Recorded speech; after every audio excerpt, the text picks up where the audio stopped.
Okay, so it took me 4 days after finishing the trail, but I finally made my way home. Great to be back home. Just going over some of my gear, and as a summary, gear held up pretty good, but I did go through 4 pairs of shoes, 5 trekking pole tips, 1 trekking pole basket, 1 tent. The zipper failed, so I needed a new tent. 3 tent stakes, 1 pair of socks had to be replaced, 1 pair of earbuds, and then 1 fingernail. I think it's off now. I gotta take care of that. And then 1 tooth is everything that broke on the trail. But I do need a new wardrobe because this is what I'm wearing, except for the shoes, is basically what I started with. So you can see the handiwork on my sun hoodie.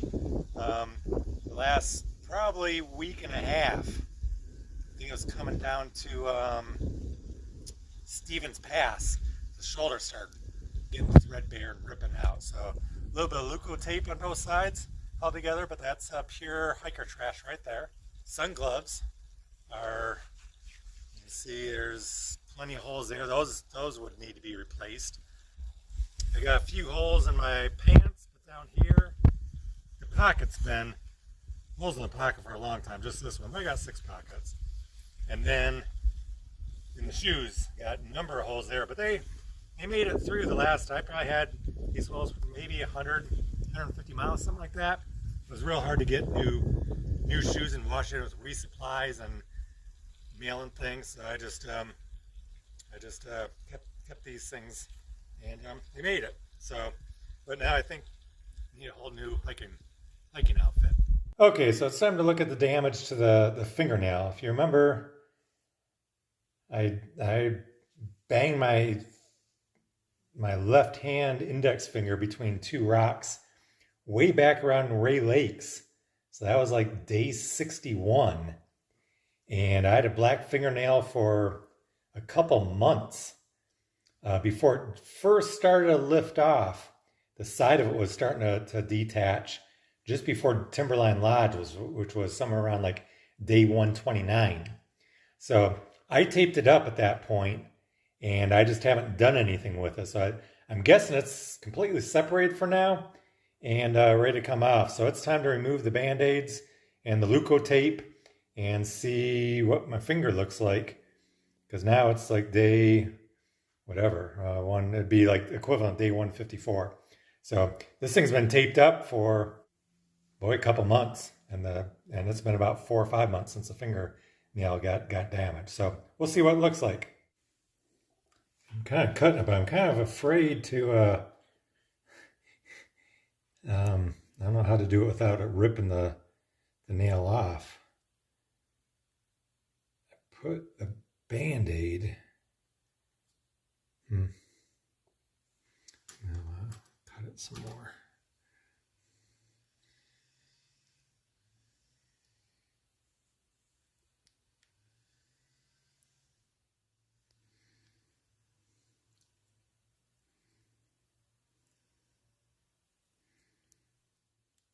I don't think I've ever lost a fingernail or toenail before, so I don't know what to expect. Sam's making all these faces about how I feel.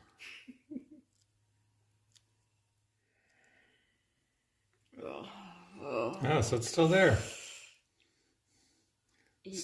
So it hasn't detached yet. I don't think I want to pull it off, right? I don't know. I think you just want to let it fall off. Dr. Google. I don't know.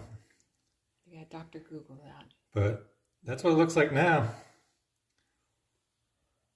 About, what did I say, 61 days? So this is like 90 days later, 3 months later. So, yeah, pretty. Okay, Night Owl here. So while I was away, Sandra got this real cool magic chair. I don't know how it works, but, you know, if you go this way. Wow, isn't that cool? And it's reversible.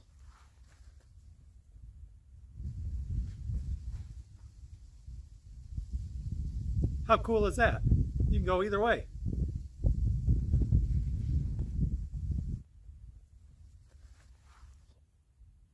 I can go back and forth all day. How much do you think this chair is worth? Put barbers out of business. Okay, so after taking that ride in the magic haircut chair, I figured I'd just wrap things up and do a little closeout for the PCT hike. You know, as you may know, I started on April 15th at the Mexican border. I hit the Canadian border on September 11th, so exactly 150 days border to border. Then it took another 4 days for me to get from the Canadian border back out to through Mazama and Seattle and back home. All in all, the PCT this year was 2,655 miles. Of that, I did encounter a number of fire closures. We were dealing with fires all the way through Oregon and Washington, a little bit in California, but mainly Oregon and Washington. So several fires we were able to stay ahead of, but we did encounter 4 fire closures. All total, they added up to 320 miles of trail missed because of fire closures. Also through the trail, did a number of additional miles, backpacking. I think that added up to about 100 miles, maybe a little bit over 100 miles. Those include things like doing a 8-day hike and summiting Mount Whitney, or going in and out of Kearsarge Pass and through Onion Valley twice for resupply in the Sierras. So a lot of those were in the Sierras, but there are other side trips and hikes that we did. That up to 100 miles. So all in all, I probably hiked somewhere between 2,400 and 2,450 miles, trail miles with a backpack. That time I took 16 0 days, which is somewhat typical, probably a little bit less than most hikers.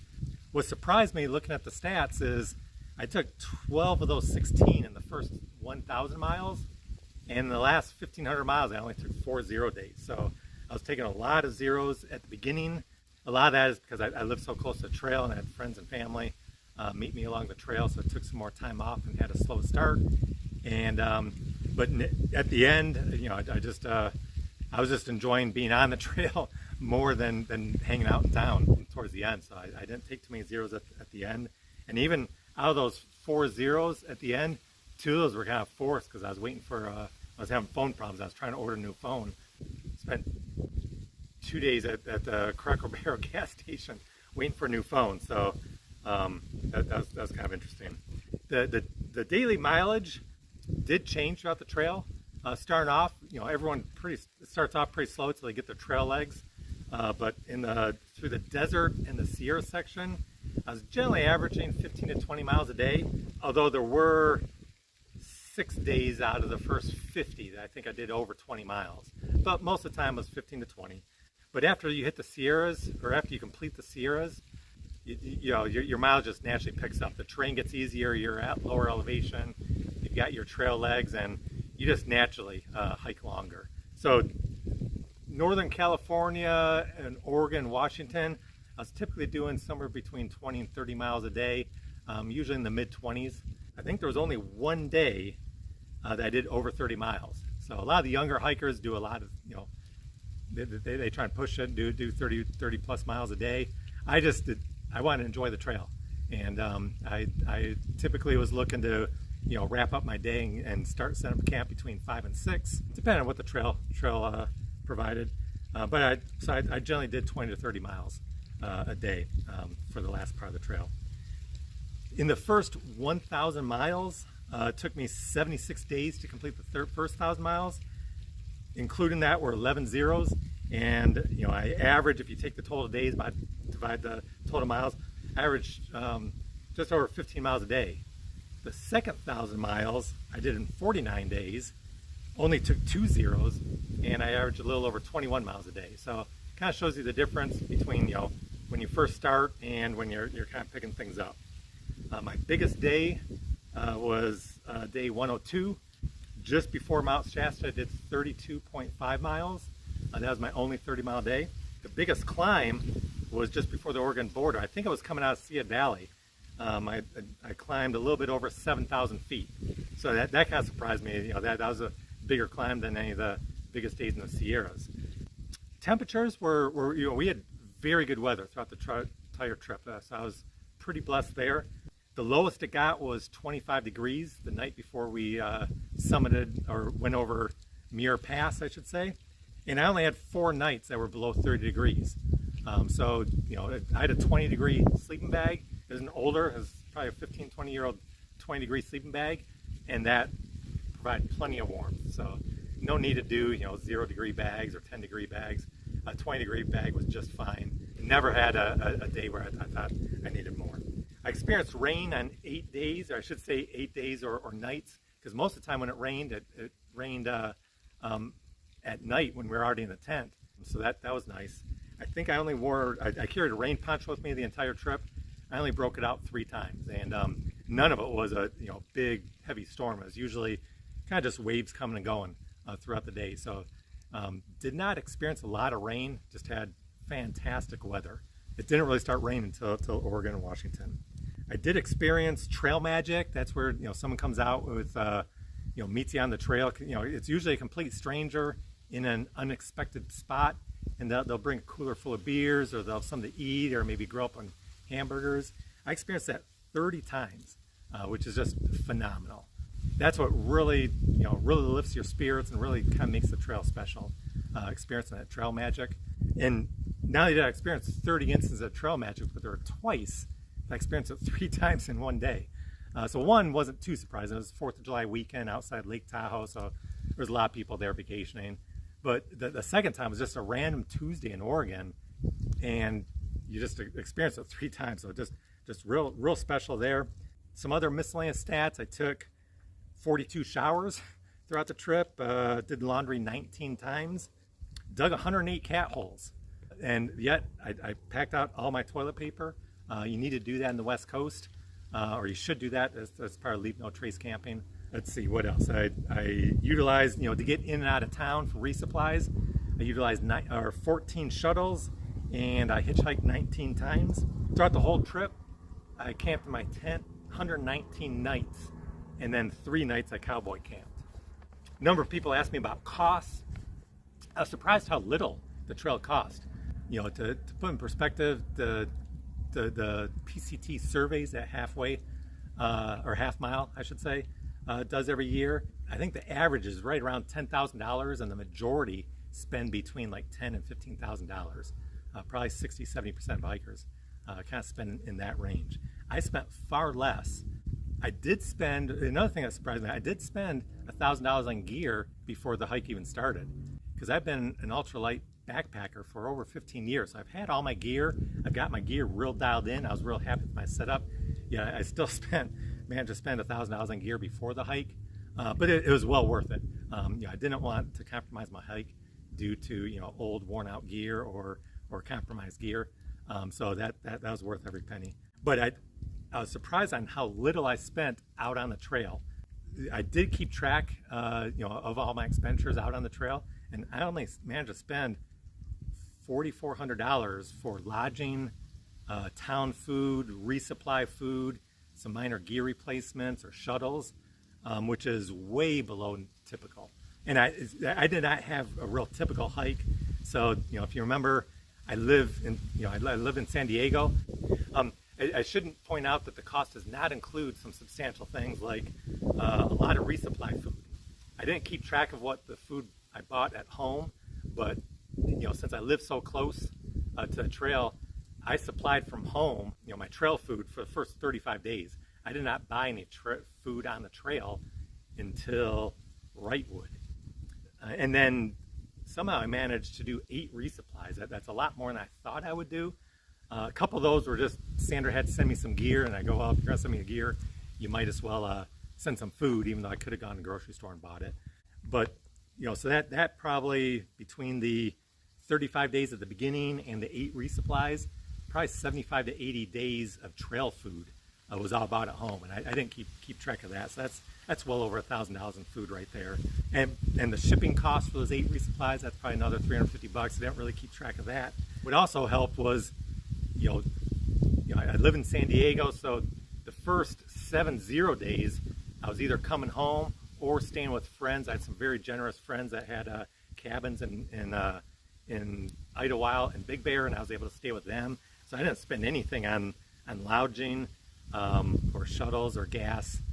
For my first 7-0 days, a lot of the town food, a lot of those I spent at home, just eating at home. So that reduced the cost by, somewhere probably $1,000 to $2,000.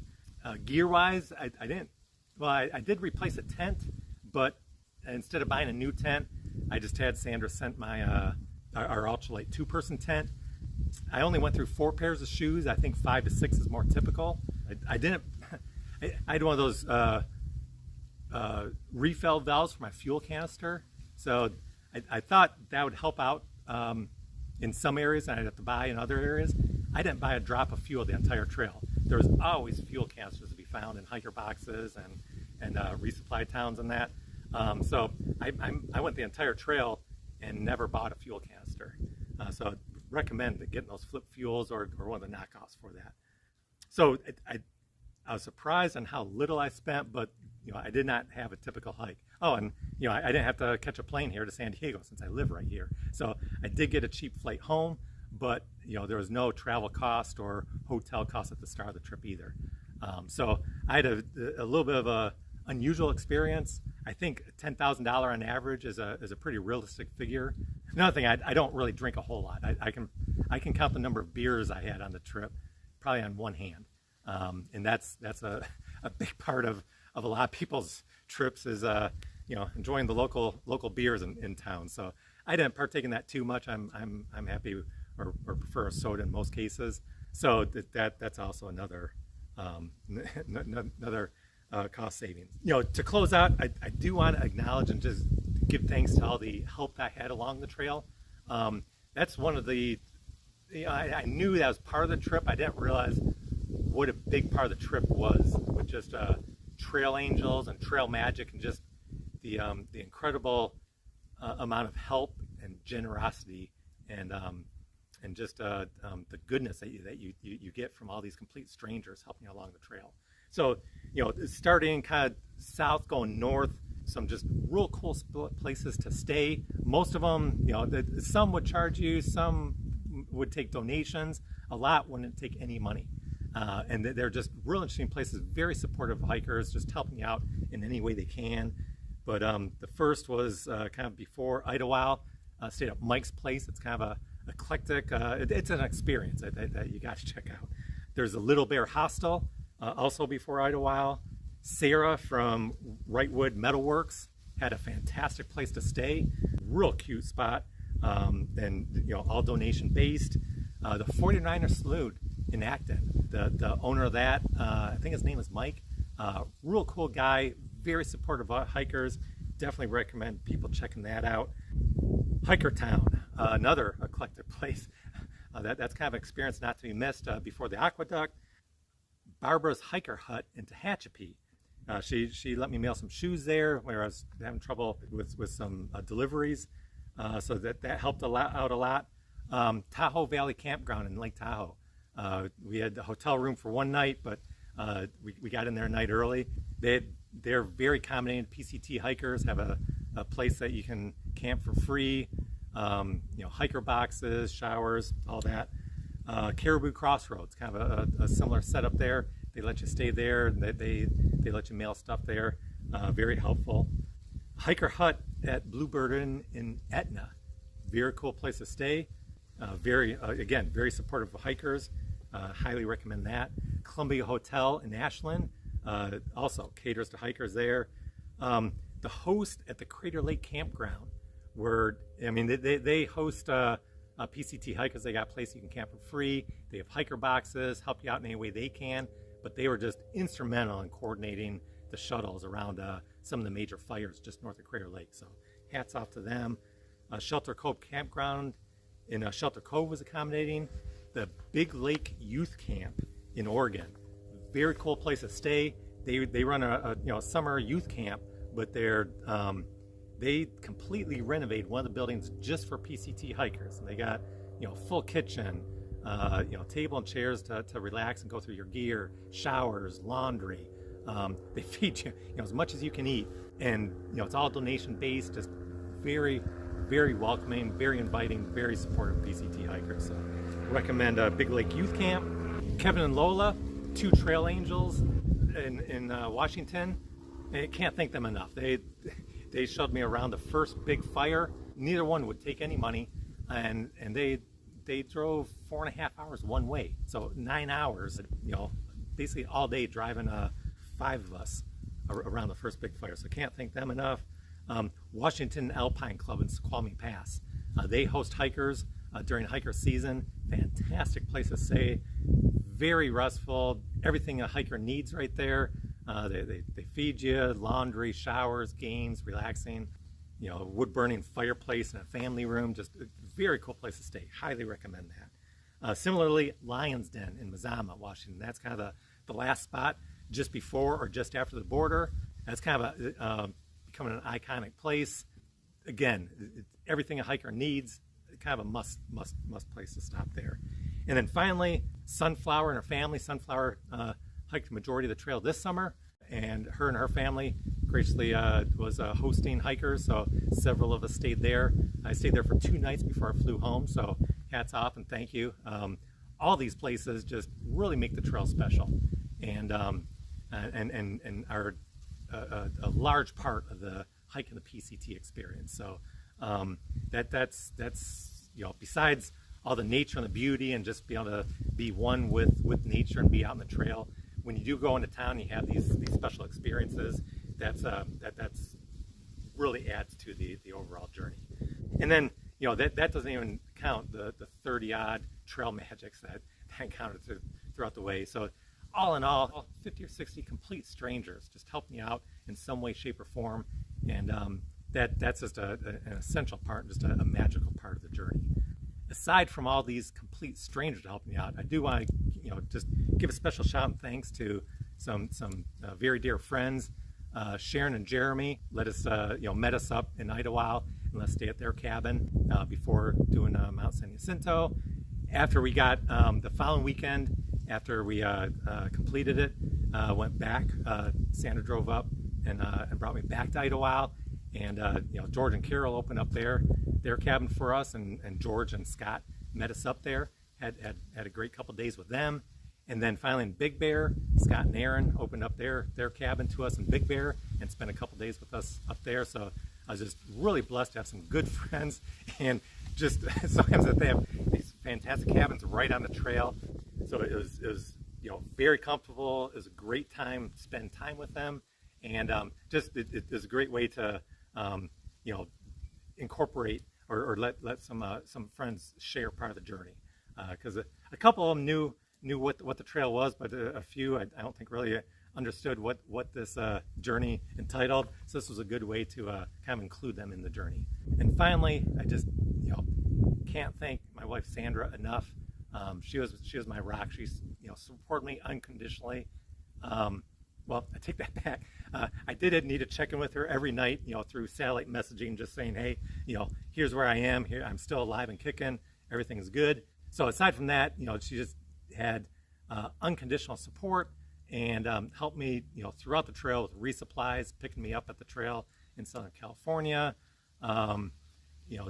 Helped me with hotel reservations when I had troubles, or arranging a dentist visit when I chipped my tooth, and just holding down the fort at home and taking care of everything at home. So thank you so much, Sandra. Couldn't have done this without you. And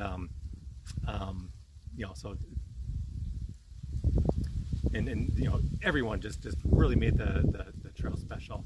I think closing words, I originally did these videos a lot just for myself, just to document for myself and for friends and families to kind of be able to keep tabs with me and where I'm at, what I'm experiencing. Have noticed that some other people have started watching these on YouTube, and that wasn't my original intent, but you're more than welcome. Hope you enjoy them. Just be forewarned, you've seen the production value is limited. This is the first time doing YouTube videos. That was not my intent. I don't monetize this or really track subscribers or anything like that. But if anyone's out there thinking of doing this hike or anything like that, highly encourage it. This was an incredible journey, something that I will remember and cherish for the rest of my life. So anyone out there thinking of doing it, if you have any apprehension, my advice is just go and do it. If you're determined, you can make it. So anyway, thanks for watching. hopefully you got something out of some of these videos. And what's next, I don't know. I don't have any plans right now to do any future major through hikes, but never know. Gandalf, who I hiked with for 2.5 months, he did the AT 2.5 years ago, or 2 years ago. He had no plans on doing PCT, and look, he was out here this year. So never say never, but right now, don't have any plans. Anyway, thanks for watching, and take care. We'll see you down the trail sometime. Okay, so now I'm off the trail and not hiking anymore. These videos are coming to an end, and several people said, "Man, I don't know what I'm going to do now. I've been watching you every day, and now what am I going to do now that you're off the trail?" Well, don't worry, I might have a solution. I've been doing some auditions, and I think I might have found a replacement. My buddy George has been practicing real hard trying to capture that essence of Night Owl, and I think he's got it down. He sent me a couple audition tapes, and well, I'll let you take a look. Here we are, day 114. We have no idea where we are. We hope we find someplace by nightfall. It's going to be a long night. Just fell down, broke my thumb, but I'm okay. It's all right. I'm tough. And I'm always seeing one bear and one mountain lion, and they both came up to say hi to me. The bear has decided to join us, leading the way. Hey bear, gypsy bear, say hi. So anyway, I got to get going before nightfall. Goodbye. See you on the trail.